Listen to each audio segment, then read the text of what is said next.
Welcome है आप सभी का एक बार फिर से स्टडी विद आर चैनल में। तो बच्चों, जैसे कि हमने आप लोगों के लिए यहाँ पे टेस्ट सीरीज शुरू करी है उत्तराखंड के सभी एग्जामों के लिए, और साथ ही साथ आपके जीएस की टेस्ट सीरीज अदर एग्जाम्स में काम आ सकती है, एसएससी और जो भी आप अपने स्टेट के एग्ज़ाम दे रहे हैं। तो आज हमारा डे 2 है टेस्ट सीरीज का, जिसमें हम मॉडर्न हिस्ट्री के आपके कुछ अन्य इंपॉर्टेंट क्वेश्चंस लेकर आए हैं, और आज रहेगा टॉप 20 का टेस्ट सीरीज। और आप लोग बताइए कि आपके इसमें से कितने सही हुए हैं कमेंट बॉक्स में। तो चलिए शुरू करते हैं पहले क्वेश्चन के साथ। तो बच्चों याद रखिएगा, पहला क्वेश्चन है पांडिचेरी की स्थापना किसने की थी?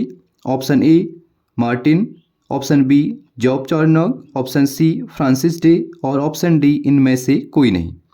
तो चलिए देखते हैं कि इसका राइट आंसर क्या है। तो राइट आंसर है ऑप्शन ए, फ्रांसिस मार्टिन ने पांडिचेरी की स्थापना की थी। ठीक है, नेक्स्ट क्वेश्चन की ओर बढ़ते हैं। प्रथम कर्नाटक युद्ध किस संधि के साथ समाप्त हुआ था? ऑप्शन ए है एलासापेल की संधि, ऑप्शन बी कर्नाटक की संधि, ऑप्शन सी पेरिस की संधि और ऑप्शन डी इनमें से कोई नहीं। तो बच्चों ध्यान से ऑप्शन पढ़िएगा और फिर इसका राइट आंसर बताइएगा। तो चलिए देखते हैं, इसका राइट आंसर है ऑप्शन ए, एलासापेल की संधि।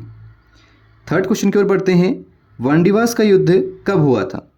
तो याद रखना, वांडीवास का युद्ध कब हुआ था? ऑप्शन ए है 1750, ऑप्शन बी है 1760 और ऑप्शन सी है 1780, साथ ही साथ ऑप्शन डी इनमें से कोई नहीं।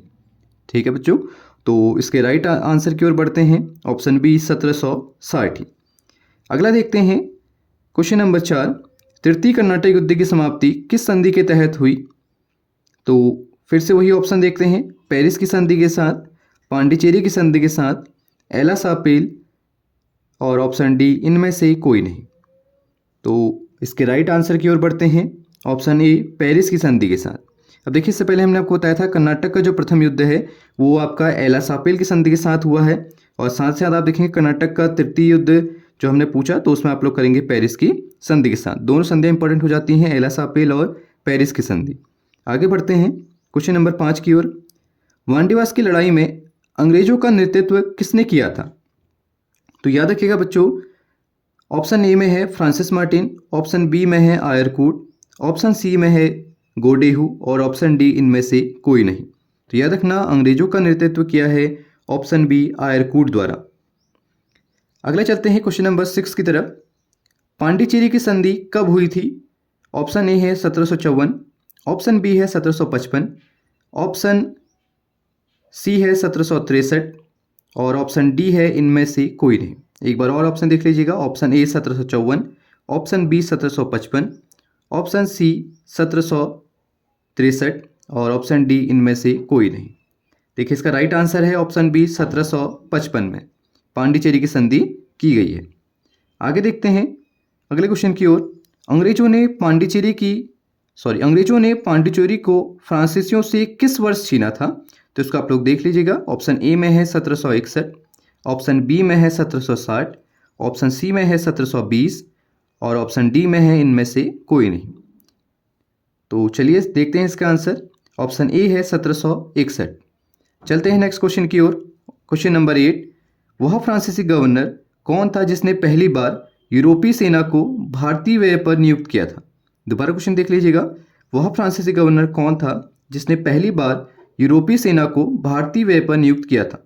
तो ऑप्शन ए में है गोडेहू, ऑप्शन बी में है डुप्ले, ऑप्शन सी में है आयरकूट और ऑप्शन डी में है इनमें से कोई नहीं। देखिए बच्चों, मोस्ट इंपॉर्टेंट क्वेश्चन है, अच्छे से कीजिएगा। तो चलते हैं इसके आंसर की तरफ। तो उसका आंसर है ऑप्शन बी, डुप्ले। आगे देखते हैं, डुप्ले के बाद पांडिचेरी का गवर्नर किसे बनाया गया था? देखिए क्वेश्चन नंबर 9 है, डुप्ले के बाद पांडिचेरी का गवर्नर किसे बनाया गया था? तो ऑप्शन ए में देखेंगे गोडेहू को, ऑप्शन बी में फ्रांसिस मार्टिन, ऑप्शन सी में आयरकूट और ऑप्शन डी में इनमें से कोई नहीं। देखते हैं बच्चों इसका राइट आंसर क्या है। तो राइट आंसर की ओर बढ़ते हैं, ऑप्शन ए गोडेहू। डुप्ले के बाद जब पांडिचेरी का गवर्नर नियुक्त किया जाता है तो वह आपका गोडेहू को ही नियुक्त किया जाता है। आगे देखते हैं क्वेश्चन नंबर 10। तृतीय कर्नाटक युद्ध कब से कब तक लड़ा गया? ऑप्शन ए दिया है 1758 से 1763, ऑप्शन बी 1748 से 1752, ऑप्शन सी 1756 से 1765 और ऑप्शन डी इनमें से कोई नहीं। तो बच्चों चलिए देखते हैं इसका राइट आंसर। ऑप्शन डी इनमें से कोई नहीं। तो याद रखिएगा तृतीय कर्नाटक युद्ध 1756 से लेकर 1763 तक लड़ा गया है। तो इसका आंसर क्या होगा? इनमें से कोई नहीं। तो फिर बढ़ते हैं हम अपने 11वें क्वेश्चन की तरफ। निम्नलिखित में से किसने राजधानी मुर्शिदाबाद से मुंगेर स्थानांतरित की थी? और ऑप्शन दिए हुए हैं अलीवर्दी खां, सिराजुद्दौला, मीर जाफर और मीर कासिम। तो देख लीजिए, अलीवर्दी खां, सिराजुद्दौला, मीर जाफर और मीर कासिम। तो इसका राइट आंसर देखते हैं option number D, Mir Qasim. यानी मीर कासिम द्वारा राजधानी मुर्शिदाबाद से मुंगेर बनाई गई थी या स्थानांतरित की गई थी। आगे चलते हैं क्वेश्चन नंबर 12 की तरफ।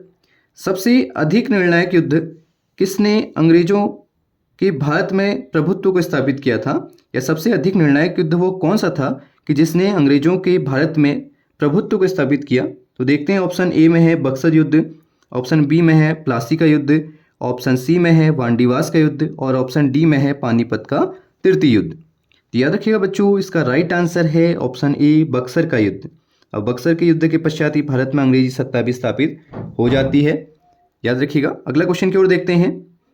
बक्सर के युद्ध के समय दिल्ली का शासक कौन था?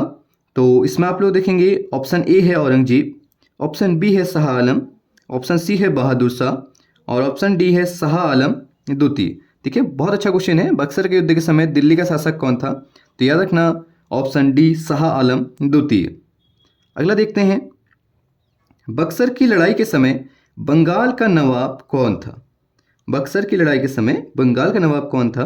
तो ऑप्शन ए में देखते हैं मीर जाफर, ऑप्शन बी में देखते हैं मीर कासिम, ऑप्शन सी में देखते हैं नजमुद्दौला और ऑप्शन डी सिराजुद्दौला। याद रखिएगा ऑप्शन डी, सिराजुद्दौला। अब देखते हैं बच्चों इसका राइट आंसर क्या होगा। तो राइट आंसर है इसका Mir Jafar, option A.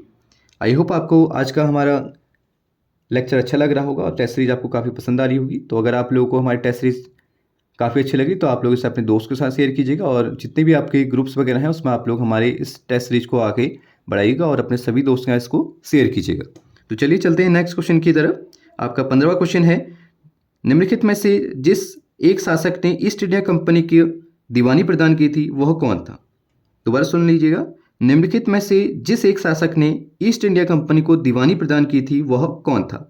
Option A Farrukhsiyar, option B Shah Alam द्वितीय, ऑप्शन सी सिराजुद्दौला और ऑप्शन डी मीर कासिम।